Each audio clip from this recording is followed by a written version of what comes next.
California, the Lux Radio Theater presents Robert Taylor and Francis D. in Broadway Bill, with Gail Patrick and Raymond Walburn.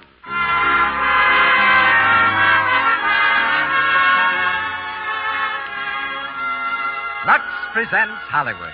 Broadway Bill, the story of a young man and three characters who dominate his life. 2 girls and a racehorse.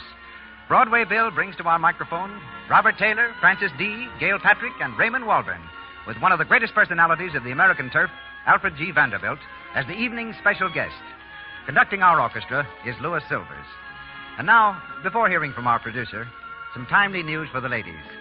This program comes to you with the good wishes of the makers of Lux Flakes, the thrifty care for your silks, rayons, cottons, linens, and woolens. Just a few flakes make so many suds. A penny's worth of Lux goes a long, long way.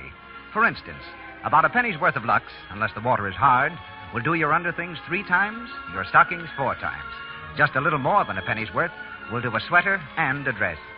And in hard water, just a bit more Lux softens the water, gives you an abundance of suds. Yes, a little goes so far. Lux is thrifty. And it's safe. Safe for everything, safe in water alone. So keep the generous large-size box handy, and remember, Lux is safe and it saves. And now, the producer of the Lux Radio Theater. Ladies and gentlemen, Mr. Cecil B. DeMille.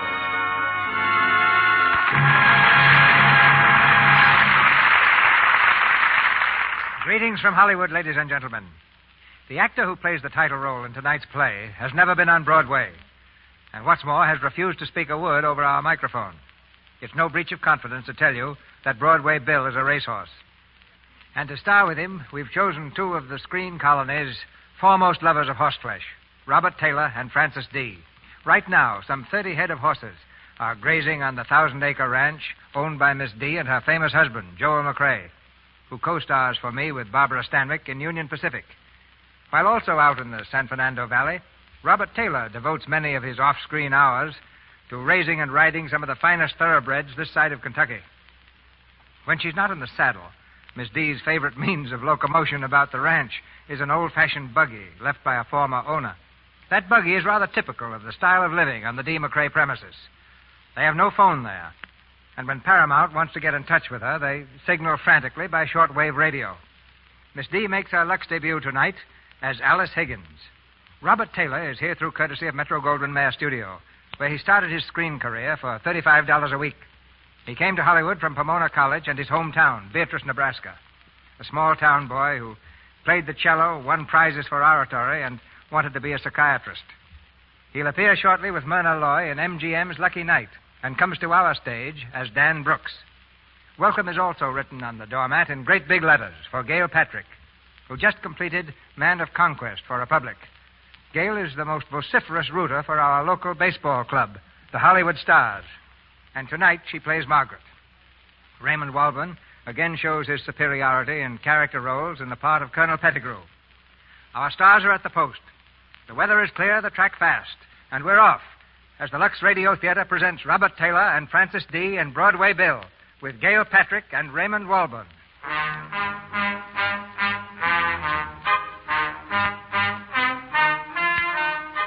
The thriving little town of Higginsville, named for its founder and first citizen, Jeremiah L. Higgins, who lived in Higgins Park, if we may believe the bronze plaque on his statue, from 1790 to 1844.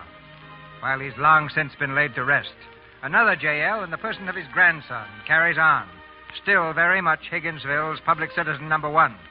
From his office on Main Street, he controls the destiny of his tiny world. And I want them at my house tonight. All of them. Yes, J.L. And on the dot of 8. Yes, J.L. Especially Mr. Dan Brooks, if he can spare the time. Yes, J.L. Well, what are you waiting for? Go call him. Yes, J.L. Sorry, J.L. Oh, Miss Peterson, I've been waiting to see you. Not now, Mel. J.L.'s on a rampage. This is the first of the month, and there's a usual board of directors meeting. I have to call all his sons-in-law and remind them. Hand me that list, Mel. What list? What do you think? The J.L. Higgins Iron Company, the J.L. Higgins Furniture Company, the J.L. Higgins Department Store, Real Estate Company, Lampshade Corporation, Paper Box Company. You know, I never have understood why J.L. didn't take over Old Man Sumter's undertaking parlor while he was at it. Give him time. Give him time. Higgins, that's not a family. It's a disease. Here's them numbers. No, just watch the little boys jump.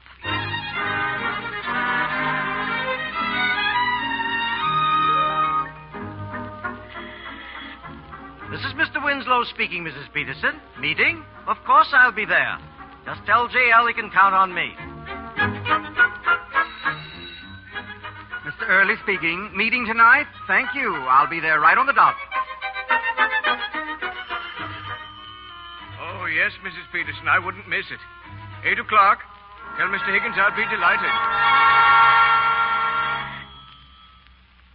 Yes, this is Mrs. Brooks. No, Mr. Brooks isn't at home, Mrs. Peterson. Well, are you sure he isn't at his office? Oh, I see. Well, don't worry. I'll see that he gets my father's message about the meeting. Mary. Yes, Miss Brooks? Will you try to reach Mr. Brooks, please? Tell him there's a family meeting tonight. My father wants him to be there. Yes, ma'am. Where shall I call him, ma'am? If I'm not mistaken, you can reach Mr. Brooks at the race. There he goes into the stretch. Come on, Broadway Bill. Give him his head, Whitey. How's he doing, Dad? Oh, swell. Come on, Bill. Ride him, Whitey. Come on, boy. That's it. Oh, what time? What time? What did he make it in? 1:40. 1:40. Gee, that's marvelous. Bring him over here, Whitey. How's that, Mr. Dan? If this horse is going fast, nobody's going to see him with the naked eye. Nice riding, Whitey. Nice going, Bill. Hot diggity dog, look at that there rooster there, Mr. Dan. He's coming right to set right upon Broadway Bill's neck. Hey, what is this?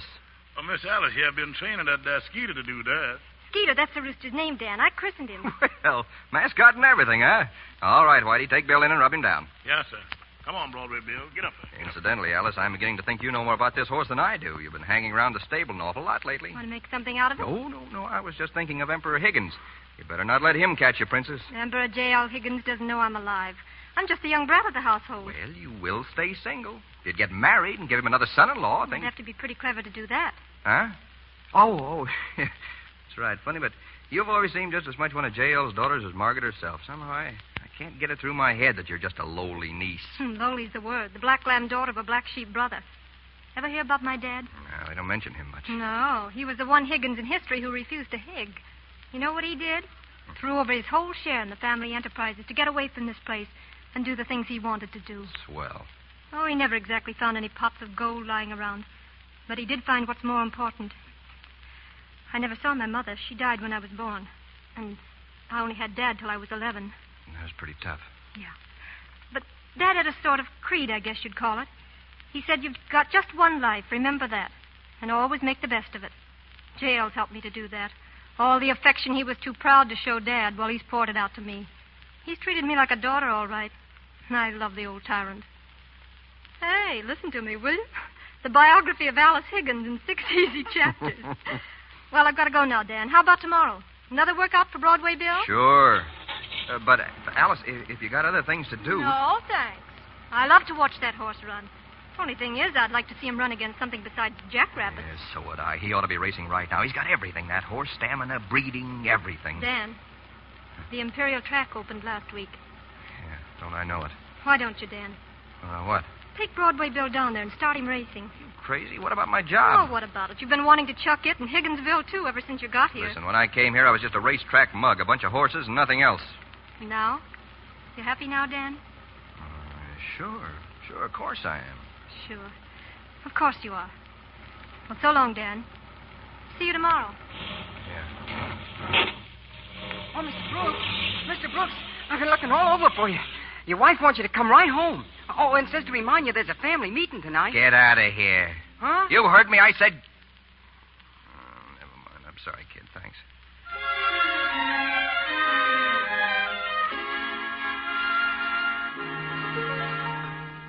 He made it in 1:40. What do you think of that, Margaret? Who made what in 1:40? Broadway Bill, and with Whitey up, too. Oh, Dan, you're not dressed yet. Do you want to be late for the meeting? Late for it? I want to duck it completely. Don't talk nonsense. Here, fasten my dress. Okay. But look, darling, there's a swell full moon out. Let's go and sit under it all night. For 2 nights. For a week. Dan, Father expects us at that meeting, and we're going to be there. All right, suppose we aren't. What difference does it make? Your father will do all the talking, and we'll just sit there with our heads on a hinge. I'll tell you what, let's just stand in front of the house and throw rocks at the windows. That'd be cute. Oh, Dan, when are you going to grow up? Sure, I know. I'm a big businessman now. Crown Prince of the Higgins dynasty, husband of the eldest daughter, and... Say, why don't you put a zipper on this thing? Someday you'll be calling the meetings. You wouldn't want others to throw rocks. If they didn't, they'd be saps. There you are, all fastened. Now, hurry and dress.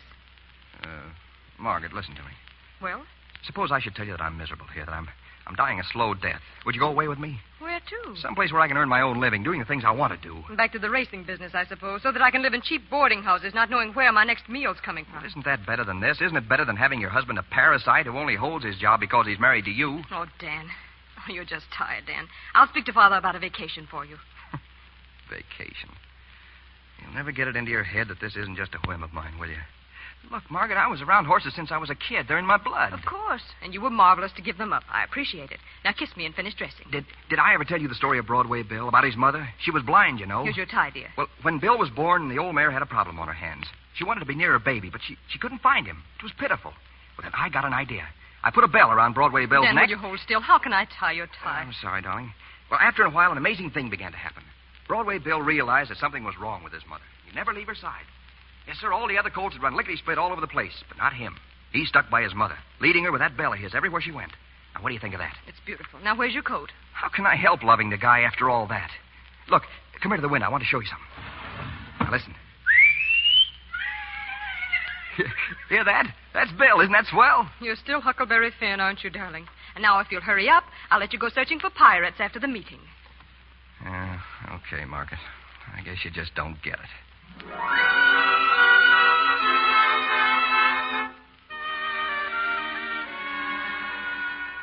You have the time, Mr. Early? Of course, J.L. It's just 5 minutes past 8. Thank you. And what does your watch say, Mr. Winslow? Why, 8:05 is right, J.L., and 15 seconds. 15 is right, J.L. Don't tell me that turnip of yours has stopped, J.L. I thought the sun came up by it. This is no occasion for humor, Alice. I was merely checking my own time to give Margaret and Mr. Brooks the benefit of the doubt. Yes, it seems to me when all the rest of the family can manage to get here on time, Mr. Brooks might manage it, too. Matilda? Yes, Father, sorry. Good evening, Father. Hello, everybody. You're late, Margaret. Late, Dan. Yes, we are, J.L. I'll tell you how it was. If you please, we will start the meeting. Sure. Hiya, Princess. Hi. How's it feel to be in the doghouse? First of all, regarding the Acme Lumber Company. At 10 o'clock this morning, it became the Higgins Lumber Company. I hope you all approve. Oh, yes. Naturally, J.L. Oh, a wise move, J.L. Dan? Of course, J.L. For the time being, the new company has no active head. It will remain so until, well, I'm sure you all know what I mean. Sure we do, J.L. You mean until I provide the family with another in-law. Well, you'd better not wait. What's that, Alice? The man I marry won't care for the lumber business. If he does, I won't marry him. Don't you be impudent, Alice. Sorry, J.L., but it goes. Now to other matters. I'm happy to say that all the Higgins enterprises are doing excellently. That is all except the Higgins Paper Box Company. There, in fact, the sales have decreased 22%. Mr. Brooks, can you offer any explanation? Nope. Then I trust you won't mind if I suggest a cure. Namely, more application on your part. More attention to business and less attention to that ridiculous horse. What's your point, J.L.? It's quite obvious. 3 years ago, you came to this town penniless, a man with questionable background, some sort of an association with the racetrack business, I believe. But I overlooked that. You and Margaret were in love, and I gave my approval to your marriage. I even placed you in charge of the Higgins Paper Box Company, the largest of the Higgins enterprises. You were the envy of my other sons-in-law, Mr. Early and Mr. Winslow. In fact, you still are. Oh, now, J.L. Well, I wouldn't say that. Please. For 2 years, you were successful, Mr. Brooks. This last year, you've not been. Therefore, beginning tomorrow, I shall expect you to devote yourself exclusively to business. And I shall insist that you dispose of that horse. See that it's done. Now, Wait regarding... a minute, Mr. Higgins. Dan. Well? I have no intention of selling my horse. As a matter of fact, I'm leaving Higginsville in the morning. Hooray! Bravo, Dan. Bravo. Alice. You're right, J.L. I have neglected the business. And the reason is simple. I hate it. I stuck it out for 3 years, and I've been miserable every minute of the time. For years, we've been making the Higgins special paper box for 4 cents and selling it for 5. If only once we made it for 5 cents and sold it for 4, even that'd help. I know I sound crazy to you. Maybe I am. But somehow you strike me the same way. The only thing you're interested in is gobbling up money. Now, you be careful what you say, Dan. Look at you, J.L. You haven't had a vacation in 40 years. You're just rotting away in your own little kingdom. Well, I'm getting out. And as for that horse of mine, Mr. J.L. Higgins, I wouldn't give him up for you or anybody else. If it weren't for Broadway Bill, I'd have been out of this town a long time ago. I was broke when I got here, and I'm leaving the same way. There's nothing out of Higginsville that I want. So, if it's all the same to you, you can accept my resignation. I'll wait for you in the car, Margaret. You needn't bother. I'm staying right here. Margaret, what's the matter with you? You can't let him go alone. He loves you. Alice, this is none of your affair. It is my affair. I won't sit by and see Margaret throw away her life. What I choose to do is my own business. Dan, you say you don't belong in Higginsville, and you never did. Well, I do. We'll leave it at that. But, darling, you're my wife, and I've got to go. You're my husband, and I'm going to stay. All right. I'm sorry. Goodbye.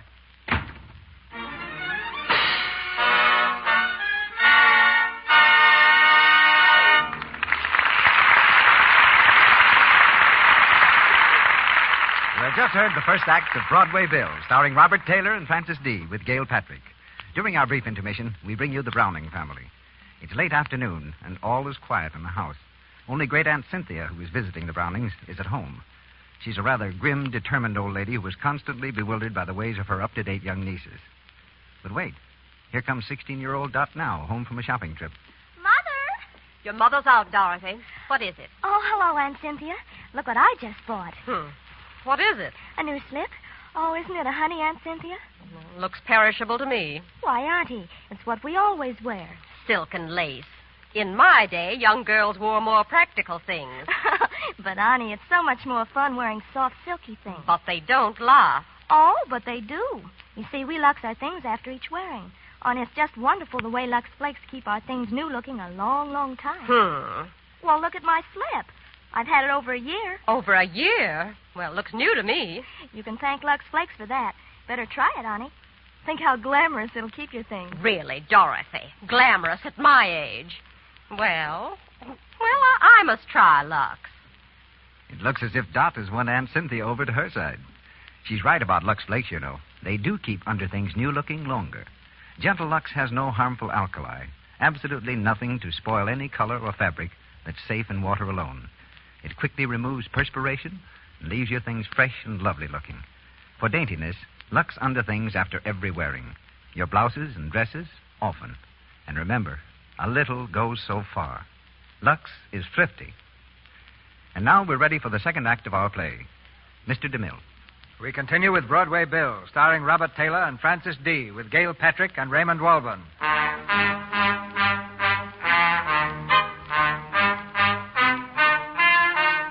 With Broadway Bill and the stable boy Whitey, Dan Brooks left the royal empire of the Higgins family and went to the Imperial Racetrack.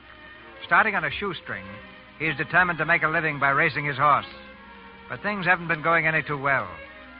Back home in Higginsville, Alice runs into Margaret's room, waving the sports section of the newspaper. Margaret, did you see this? Sit down, Alice. What is it? In the sporting section, it's about Dan. What about him? All the rotten luck. Dan, he had Broadway Bill in a race yesterday, just a little one. And, well, listen. Hard luck horse of the day was a newcomer to Imperial named Broadway Bill. He acted badly at the post, delaying the start of the race nearly 10 minutes, and then proceeded to throw his rider and thus lose whatever chance he may have had to crash into the winner's circle. Broadway Bill you needn't read anymore. I heard about all that from Dan. There was a letter from him this morning. What did he say? Oh, how he's sorry, and he hopes I understand, and he still loves me.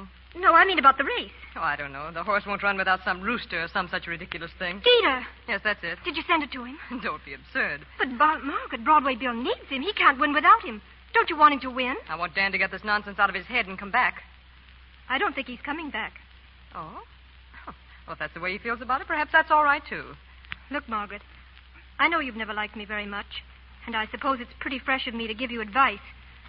But don't do it, Margaret. Do what? Give him up. Oh, I know you haven't yet, but you're thinking about it. Why don't you go down there with him? Dan is worth hanging on to, Margaret. He's wonderful. What are you so excited about? He loves you. Doesn't that mean anything to you? If he loves me, he'll come back. It's the only way I'd be interested. You deserve to lose him. Alice. You're just like all the rest of the Higgins tribe. Hard and cold and practical. I hope you do lose him.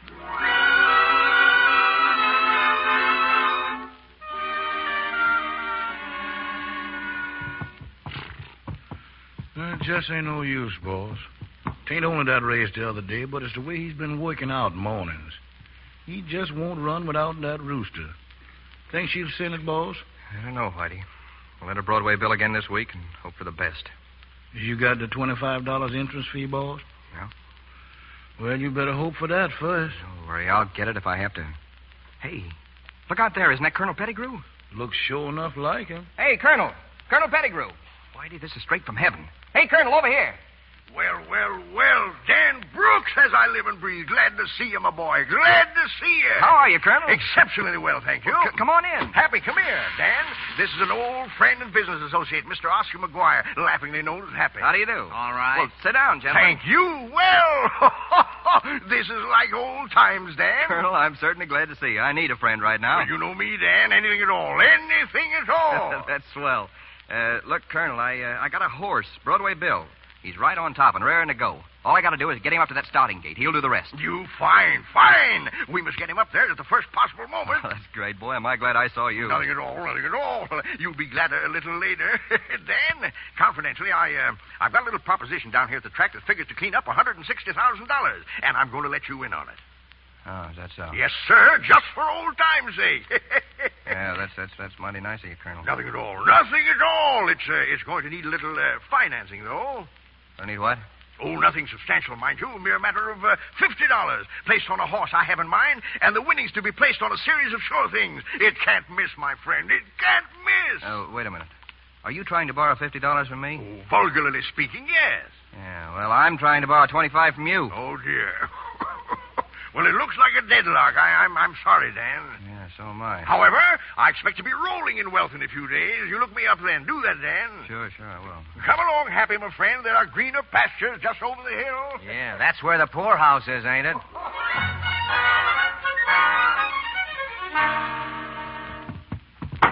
Easy, Bill. Easy, boy. Easy. Oh, get on now, Bill. Get on.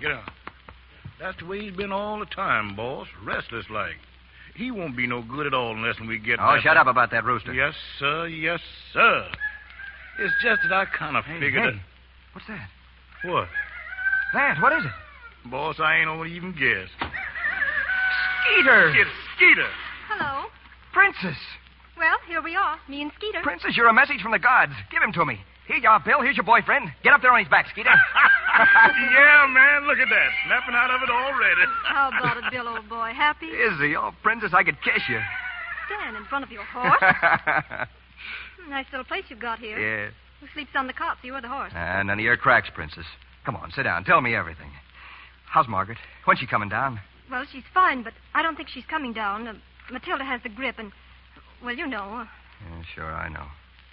Well, give her a kiss for me when you get back, will you? But I'm not going back. I'm stopping at the hotel in town. Oh, now, hey, cut it out. You're taking the next train back to Higginsville. Hey, wait a minute. Give me your purse. 10, 20, 25. There, I'm leaving you some. Thanks. Big hearted Dan, that's me. Wait a second. This isn't Higgins' money, is it? No, it's my own. That's all right, then. This 25 is going to enter Bill in a race tomorrow. He wins it, earns 500, goes into the handicap and wins 25,000. And the little princess gets her original investment back with a swell present from Dan for interest. I can hardly wait. Now, you better beat it back to Higginsville. Go on, now. Sorry, but I'm staying here until the big race is over. Are you crazy? What'll Emperor Higgins think? Hang the Emperor. Another revolutionary, huh? Beautiful heiress scorns empire. Think I'll have any difficulty down here? Well, what do you think you're going to do? Find yourself a nice rosy-cheeked peasant and get married? Swell idea. Great. Got anybody in mind? Oh, you... What about that guy back home? Come on, tell Dan. What's he like? All right. He's perfect. He's the ideal man. He's 11 feet tall, no ears, and eats little children. You satisfied? Hey, Princess, don't get sore. Hey, what's the matter with her?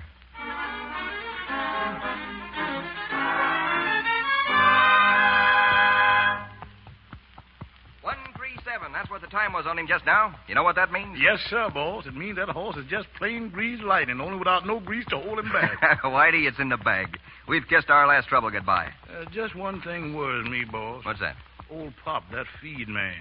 He sure is fixing to get that money here. Forget it. All we have to do is stall him off until after the race. Oh, yeah, I wish that big race was... Boss, is my nose lying or does I smell eatments? What do you think? You're right. Take care of Bill. Hi, partner. About time you got here. Hurry and clean up or you'll be late for dinner. Hey, what is this? I thought you went home. Get out of my way. How can I cook if you clutter up my kitchen? Wait a minute. Where'd you get the food? You let me worry about that. Whitey tells me you haven't been eating. Oh, he's crazy. Can't win races if you don't eat. I'm not running. What's all this? All these cans of stuff. Well, I thought while I was buying stuff for dinner, I'd sort of lay in a supply. Princess, you're pretty swell. Now tell me, what's the idea? Don't bother me. I'm here and I'm going to stay here. Okay. Which of these cans will we open tonight? Oh, the split pea soup and the succotash. Split pea soup and the succotash, huh? Well, give me the can opener. Oh, the split pea soup and the succotash had a fight once upon a time. Said the split pea soup to the succotash, without corn you'd be just lime. I never took a lesson in my life. Oh, gosh darn, said the succotash, you're not so much yourself, What makes you so happy tonight? Happy? Well, I'll tell you. I'm happy because at last the old man with the whiskers has his arm around my shoulders. I'm happy because I entered Broadway Bill in a $500 race tomorrow with the money you forced on me. I'm happy because we're going to win it, and that means we can enter the handicap. And that means our troubles are over. Oh, gosh darn, said the succotash, you're not so much yourself, what rhymes with selfa? You do want to win that race, don't you? Sure, I got to. Got to have money to do things. Princess, before I get through, I'm going to have the finest string of thoroughbreds in the country. Starting to rain. Margaret will be proud of me then. She'll have to be. Doesn't think much of me right now. I got to show her. Don't be silly. That's why I got to win that big race. I got to get her out of Higginsville. Think I ever will? Sure. Sure you will. Say, boss, rain's coming in here where Broadway Bill's stall is. Margaret just wants to be shown, that's all. She really isn't. Boss, the roof's leaking. What? The rain is coming in on Bill. One real storm, boss. Dan. Come on. Easy, Bill. Easy, boy. It's all right. Take it easy.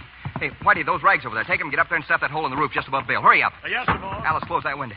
Easy, Bill. Easy, boy. Is he all right, Dan? I don't know. He just came in from the track. If he gets a chill now, it'll be all off. Boss, look at his legs. He got a chill sure enough. He's shaking all over right now.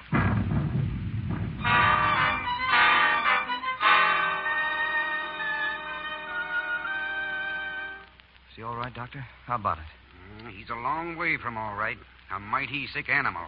High fever and needs a lot of care and rest. But, Doctor, he's supposed to run in a race today. Race? You want to kill him? Well, how about Saturday, Doc? He's got to run Saturday. That's the big race.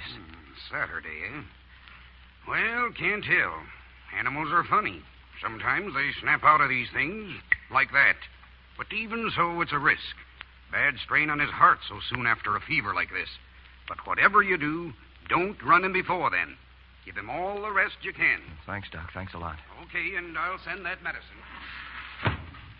Gee, boss, that old man with the whiskers don't appear to me to be working so good. If Bill is still too sick to run on Saturday... Oh, he won't be. Will you, Bill, old-timer? You're going to be right in there with him, aren't you? Dan, he looks so pathetic. I tell you, he's all right. I'm sorry, Princess. It's just that I... Sure, I know. Yeah, one thing's a cinch. Bill can't run today. That means we still got to raise the $500 for entry fee. Yeah, but how, boss? I don't know yet. Where are you going? Find the colonel and Happy. There must be some way in this town to raise $500. Good luck. Gosh, Miss Alice. I know. Things sure look terrible. But moaning about it won't change them. Whitey, haven't you got any ideas? Ideas? Yes, I got two of them right here. You mean a crap game? You might win? Listen, Miss Alice. The way Lady Luck has been frowning at us, I couldn't win a bad nickel. But you could try. Wait a minute. Whitey, it's possible that you might win, say, $200 today and another $200 or so tomorrow, isn't it? I mean, if you came and told Dan he'd believe you. Yes, I reckon so. Whitey, you stay here and nurse Bill. Little Alice has a job of her own to do.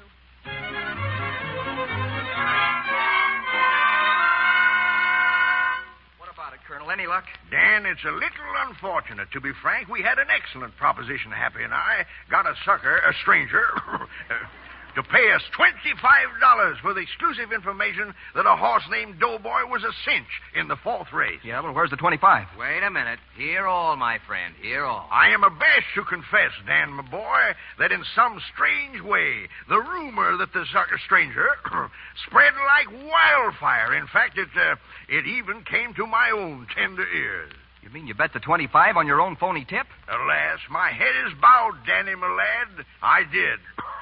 Yeah, and Doughboy was never heard from again. I'm sorry, Dan. Sorry. Yes, I am, yes. Well, you tried anyway. Looks like a big job ahead of us tomorrow. Here's all I could raise, $56. Dan? Yeah, what is it? It's Whitey. He's got money. Here you are, boss. Oh, thanks, Whitey, but... Hey, there's 108... 200... There's $210 here. Yes, sir. Don't wake me. I'm dreaming. But how, Whitey? What did you... I still got my bones, boss. Oh, Whitey, yours... Dan, listen. It's Bill. He's up. He's on his feet again. Sure he is, and look at his eyes, clear as spring water. You're all right now, aren't you, Bill? Think he'll be able to run, boss? You bet he'll run. Yeah, forgive me for adding a solemn note to this festive moment, but you've still got less than 300 simoleons for that entry fee. Yeah. You need 5. Yeah, that's right. Hey, Whitey, those dice of yours, do you think they can perform as well tomorrow as they did today? I don't know, boss. Of course they can, Whitey. You know they can. Well, I guess so, Mr. Boss. If Miss Alice says so, I reckon they can.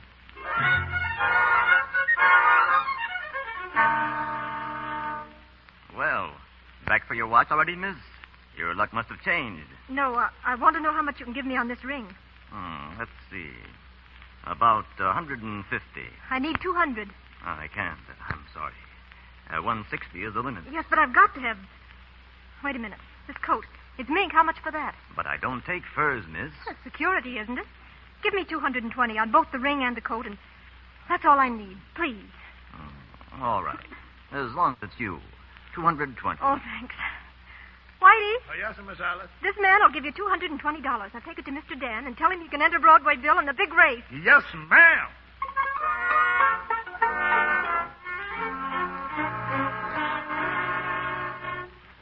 Split pea soup and succotash were in love one spring and summer, till a split pea soup caught the succotash on the vest of a traveling drummer. Hey, must you do that? No.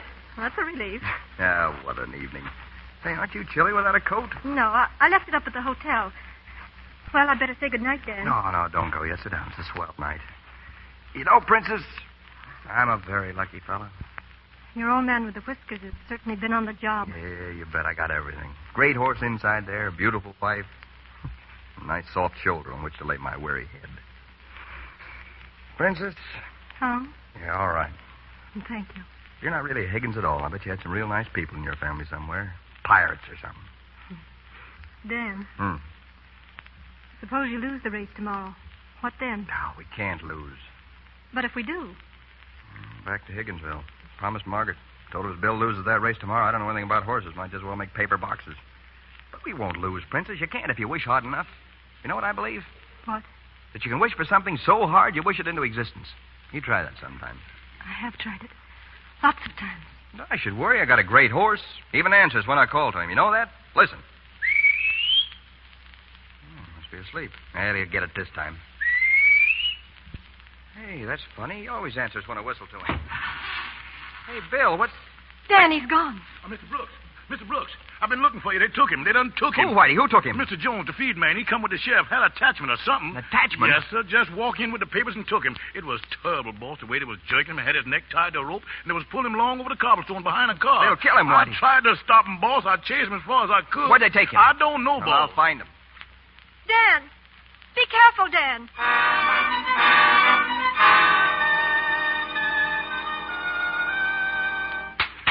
All right, Nick, get in that stall. That's it, Joe. Jerk his head around. I said, get in there, you. Let go of that horse. Give me that bridle. That's my horse. What is this? I'll handle this truck horse, and I'll handle him the way I want. Yeah? Cut it, smart guy. What do you think you are, Madison Square Garden? You're under arrest. That's your room now, mister. But, officer, don't you see? I can't stay in here. Sorry, can't do a thing for you. Socking a deputy sheriff is a serious offense. You'll have to talk to the judge. But when? What time in the morning do they hold court? In the morning. There's no court tomorrow on account of the big race. Sorry, brother, but it looks like you're stuck till Monday.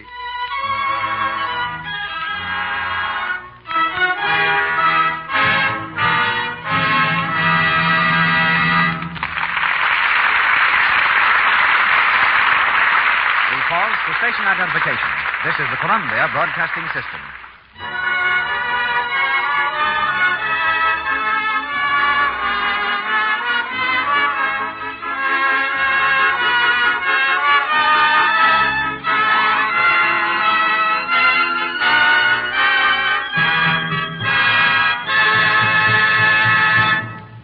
So ends Act Two of Broadway Bill, starring Robert Taylor and Francis D.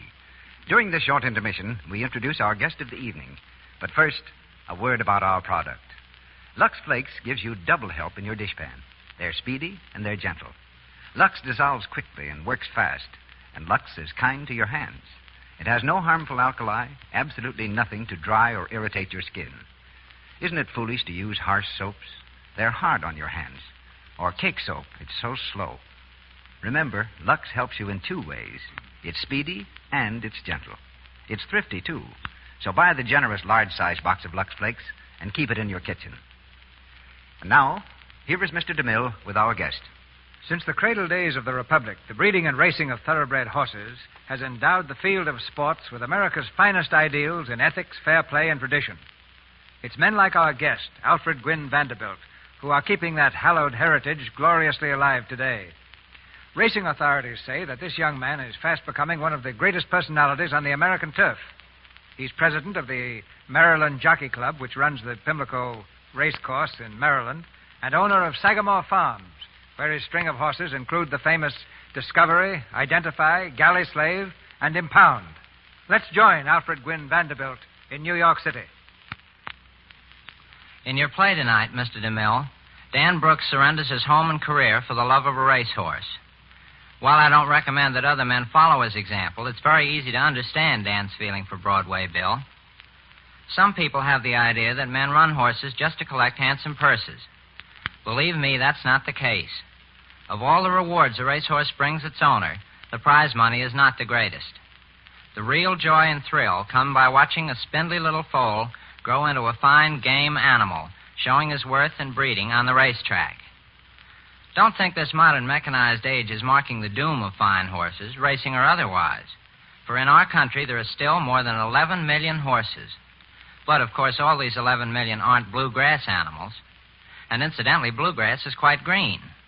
It's called blue because it has a blue flower, and it's important to breeders because it contains certain chemicals. Many people think Kentucky and Maryland have a monopoly on all bluegrass, but the plain truth is that it grows all over the country. When it comes to monopoly on champions, though, it's a different story. For actually 90% of all the stake winners are raised in 3 states, Maryland, Virginia, and Kentucky. A common misconception in the public mind is that any horse of good lineage is a thoroughbred. The thoroughbred is just one particular breed of horse, which goes back 400 years to the time of Henry VIII for its origin. At that time, 3 Arabian stallions were brought to England to be bred to English mares. From then on, the race was kept pure, and every thoroughbred in the world today is related to those 3 Arabian stallions. Thoroughbred ancestry can be traced further back than that of any other living animal. The history of horseflesh shows that horses originated on this continent and then disappeared completely from it at some time in the several million years that have passed since their origin. At first, the horse was only the size of a police dog, with 3 toes on each foot and no means of defending itself in a fight, so it had to develop speed and size in order to survive. In those days, Alaska and Asia were united by land, and some of the hardier specimens of the American horse migrated to Europe that way, keeping the race going in Europe, though it disappeared in America. Explorers like the Spaniard Cortez, who 400 years ago conquered the vast Mexican Empire with 18 horses and a handful of men, were responsible for reintroducing a bigger, stronger horse into America. We have lots to learn from horses, especially in the application of that valuable asset known as horse sense. If I've absorbed any through association with horses, it prompts me now to pull in the reins and let you, Mr. DeMille, get on with your excellent play. Thank you. Thank you for the horse sense, Mr. Vanderbilt. And now back in Hollywood, we hear Robert Taylor and Francis Dee in Act 3 of Broadway Bill with Gail Patrick and Raymond Walborn.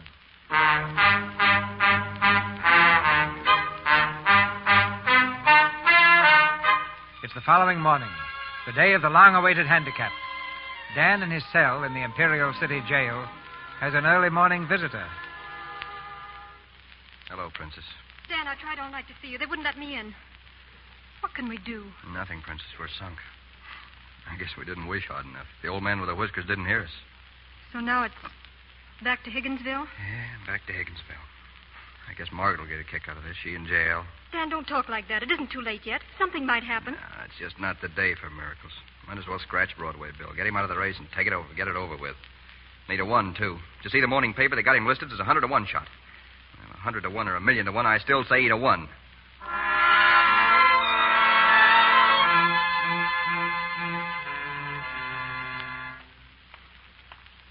He's in here. Thanks. We've got a visitor, Brooks.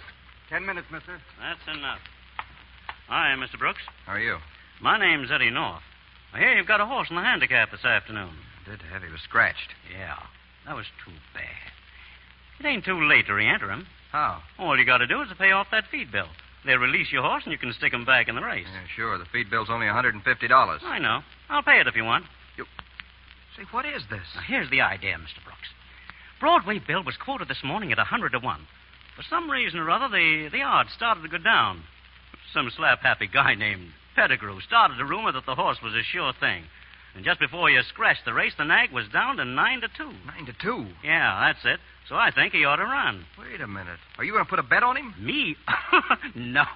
I'm betting on Gallant Lady. Oh, I get it. You want my horse back in the race so the odds will go up on Gallant Lady. That's it. Just a business proposition. Strictly on the up and up. Well, what do you say? What do I say? Why, this floors me. Ah, forget it. One old racing man is always glad to help another. Here you are. $150 for the feed bill, huh? And here's another $100 to pay a bail or fine or whatever you need to get out of here. Look, I'll pay this back just as soon as I get... Don't worry about it. I'll be paid plenty when Gallant Lady breezes in. You better switch that bet, mister. Bill's a cinch. Sure. Hey, by the way, how are you fixed for a jockey? Well... How'd you like to have Ted Williams ride your horse? Williams? Do you think I could get him? It's in the bag. I'll have him at your stable in an hour. Brother, you better get out of here. I'm about to break down and cry on your shoulder. So long, Mr. Brooks. I've got a fellow waiting for me. See you out at the track. Yeah, so long, and thanks. Eddie, did you see him? Yeah. He's putting the nag back in the race. Swell. We'll get 5 to 1 on the lady now, easy. Maybe better. Sure.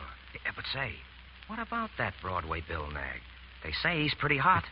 Listen, Cluck, that horse is a plug. Yeah? And even if he wasn't, I've got Ted Williams riding him. And Mr. Williams takes his orders from me.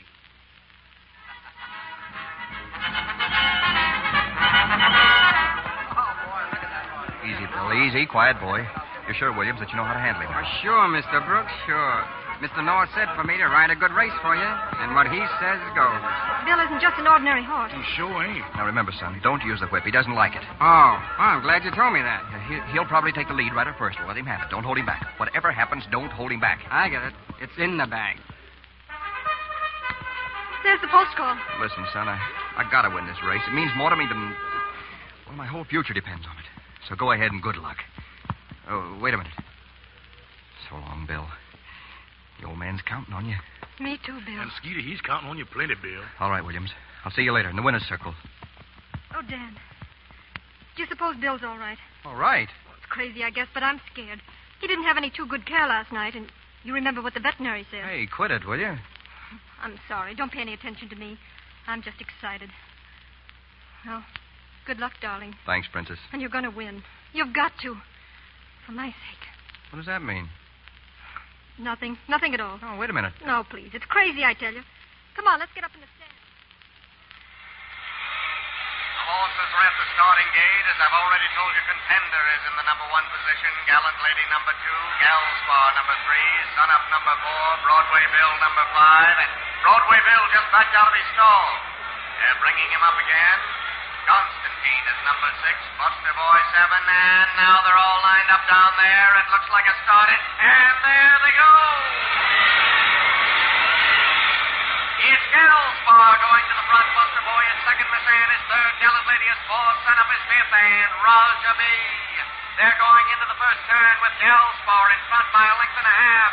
Miss Ann is second by 1 length, Sun Up is third by half a length, Gallant Lady is fourth by a nose, Roger B is fifth, and Buster Boy is sixth. At the quarter, it's Galspar in front by 1 length. Miss Ann is second. Gallant Lady is third by 2 lengths.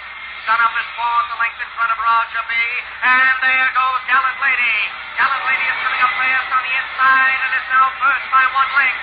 Galspar is second. Miss Ann is third by 2. What's the matter with Broadway Bill? Where is he? He's seventh. That jockey's holding him back. Let him go. Give him his head. Let him go. Come on, Bill. Come on, boy. Now they're stealing the race. They're pulling him back. Give him his head. Let him go. Come on, Bill. Get up there, boy. Oh, you say framed him. They took the race right out from under... No, that's not. Look, he's moving up. He's coming up. That jockey can't hold him. He'll never hold him. Come on, Bill. Come on, Bill. Get up there, Bill. Keep moving, boy. They're rounding the far turn. It's Gallant Lady in front by 3 lengths. Galspar is second. Miss Ann is third. Roger B is fourth. And here comes Broadway Bill, moving very fast. It's Gallant Lady in front by 3 lengths. Miss Ann is second. And Broadway Bill is third on the outside. And moving up. They're heading for home. It's Gallant Lady in front by 2 lengths. Broadway Bill is second, and Miss Ann is third. It's Gallant Lady and Broadway Bill. It's Gallant Lady by 1 length. Broadway Bill is second.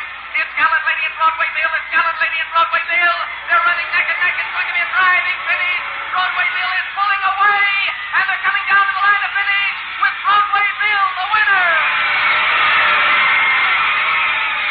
Broadway Bill moved up fast to nose out Gallant Lady at the finish. It's Broadway Bill by a nose. Just a moment. There's something wrong up there at the turn. It's been an accident. One of the horses is down. I can't see it yet, but it looks like... Yes, it's Broadway Bill. Broadway Bill is down. Clear the track, please. Clear the track, please. Clear the track. Great race, will you please let me get to him? Bill, what's the matter? Tough luck, Mr. Brooks. He was a great animal. Dan, no. What are you talking about? Get a vet here. It's no use. Your horse is dead. He won your race for you, but he broke his heart doing it. Sorry, Brooks.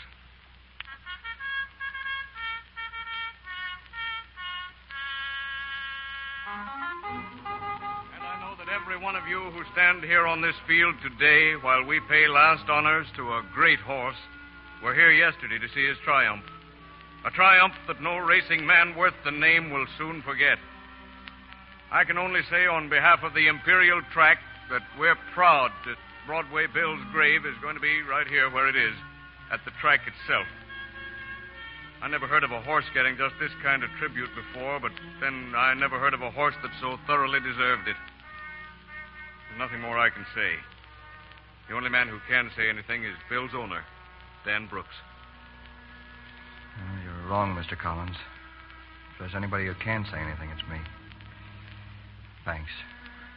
Thanks to the track for doing this for Bill. Thanks to so many of you for coming out, for coming here now. As for Broadway Bill, well, what could you say about a horse who'd run his heart out to win for you? All I can say is, thanks, Bill. And so long.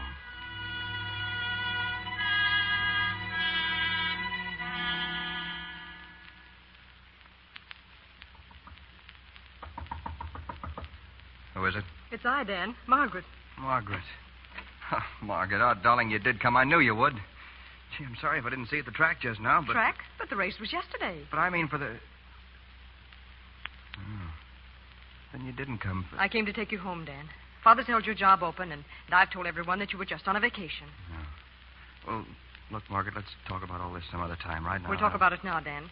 I know how you must feel about your horse, and I'm sorry for your sake, even though... Well, we'll have to admit that things working out as they have made it easier for us. Easier? Well, let's be sensible, darling. The one real barrier between us was Broadway Bill. And while I'm sorry he's gone... I see what you mean. I'm glad, Dan. Now... Yeah, you shouldn't be. Because seeing what you mean, I also see for the first time things I should have seen a long time ago. Dan. So it was just Bill that stood between us, huh? Well, you're right, he did. But it wasn't just Bill himself. It was what he stood for, Margaret. And he stood for my kind of life. And that's just the opposite of yours. We don't speak the same language, Margaret. Dan, you either leave here and come home with me now, or I start divorce proceedings in the morning. All right, start them. Now that I think of it, there have been just two things that ever mattered to you. Yourself and those comical family traditions of yours. Well, you can keep them. Thank you, I will. Dan, what happened? Margaret's gone, Princess. Seems your cousin wants my life run her way, and I want it mine. That's all there is to it. She's starting divorce proceedings in the morning. Why don't you say something? Can't I? I know. You're naturally fond of Margaret, and you probably... Oh, will you shut up? What is this? Oh, let me alone. Princess! Mr. Bowles. Why, did you see that? What's the matter with her? You mean you don't know? How should I know? What are you talking about? Listen, Mr. Bowles. Where do you think most of that $500 come from to end the bill in that race? Well, you won it. I won nothing. Miss Alice done hawk all her things and give me that money to give to you. Whitey, you... Mr. Dan, about some things, you're the brightest man I ever see. But about other things, I don't know, boss. No, neither do I. You all going back to Higginsville, boss? Yeah, but not for a while and for a different reason.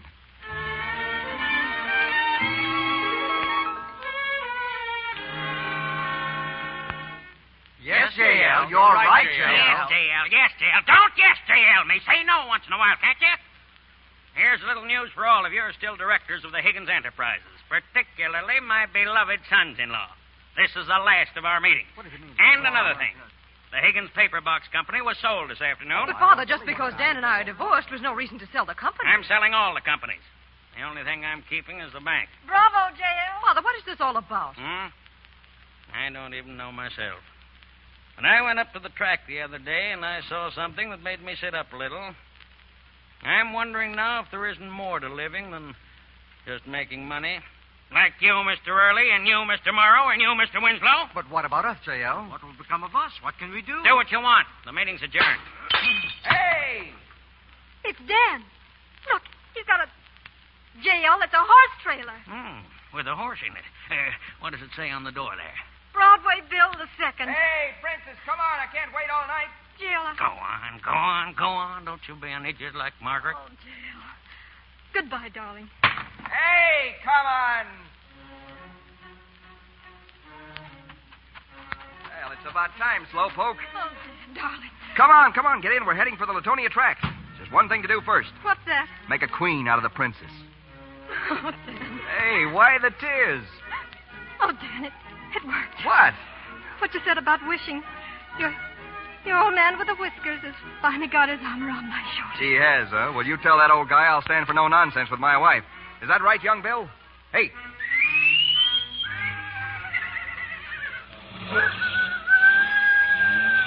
The split pea soup and the succotash were in love one spring and summer.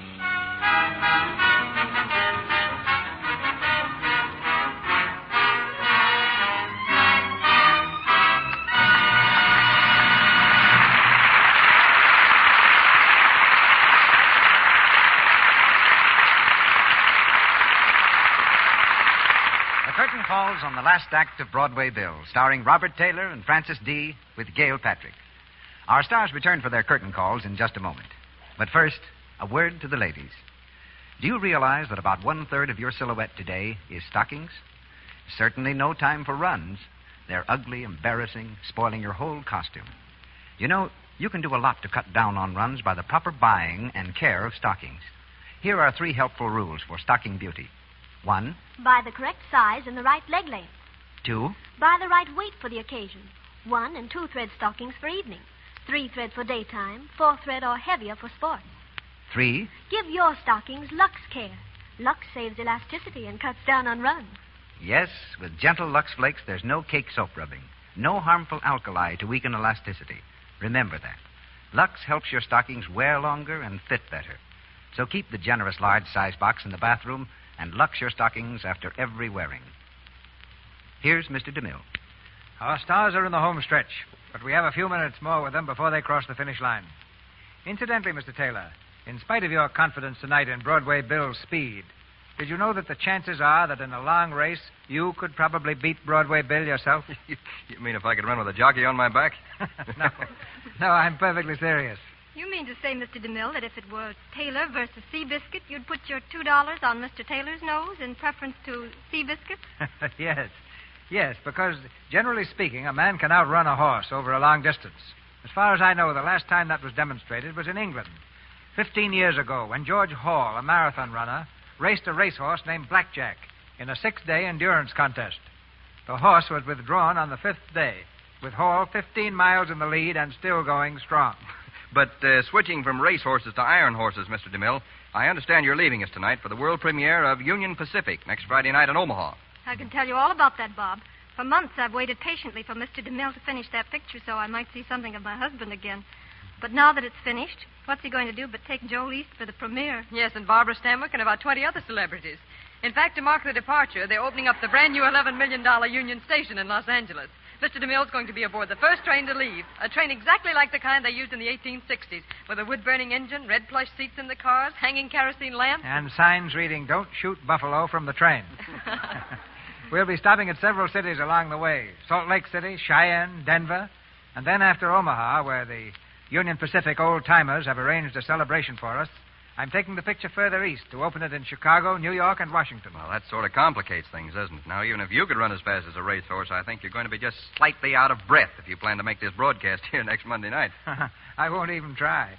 Instead, I'll be heard on the program next Monday night from New York City, while one of the most capable gentlemen in motion pictures will be here pinch-hitting for me.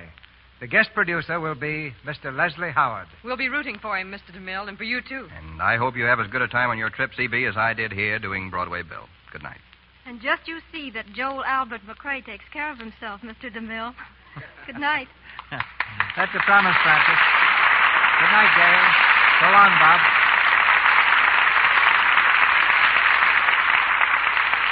We know you want to hear about the stars and play in store for you a week from tonight. Well, Mr. DeMille supplies that information presently. In our cast this evening, you heard Ernest Whitman as Whitey, Lou Merrill as J.L. Higgins, Elvia Allman as Mrs. Peterson, Victor Rodman as Mr. Winslow, Eddie Kane as Mr. Early, Willis Clare as Eddie North, Hal K. Dawson as Roberts, Niall Andrus as Mel, Frank Nelson as announcer, Frederick Shields as Mr. Morrow, Myra Marsh as Matilda, Joe Duvall as veterinary, and James Eagles as Ted Williams. Broadway Bill was adapted from the Columbia Pictures photoplay of the same name. Louis Silvers appeared through courtesy of 20th Century Fox Studio, where he directed music for the new film, The Story of Alexander Graham Bell. Just a reminder, as you know, many localities switch to daylight saving time next Sunday. If your community is one of those changing to daylight saving time, you will hear this program at the usual hour. If your community remains on standard time, tune in 1 hour earlier. Here's our producer. Damon Runyon wrote the original story on which our play next Monday night is based. Frank Capra directed it, and starred were May Robeson, Warren William, Gene Parker, and Guy Kibbe. And these same four celebrities will repeat their performances for us next week in Lady for a Day. It's a story of Apple Annie, a street peddler, a story of laughter and tears, of sacrifice and romance. And in addition to the stars of our cast, Leslie Howard will be with us as guest producer.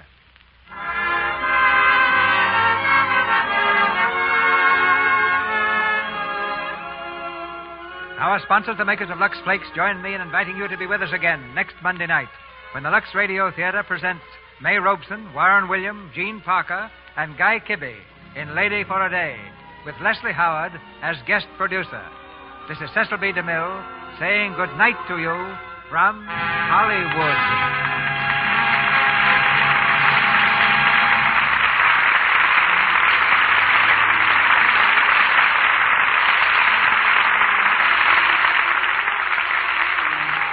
Your announcer has been Melville Ruick. This is the Columbia Broadcasting System.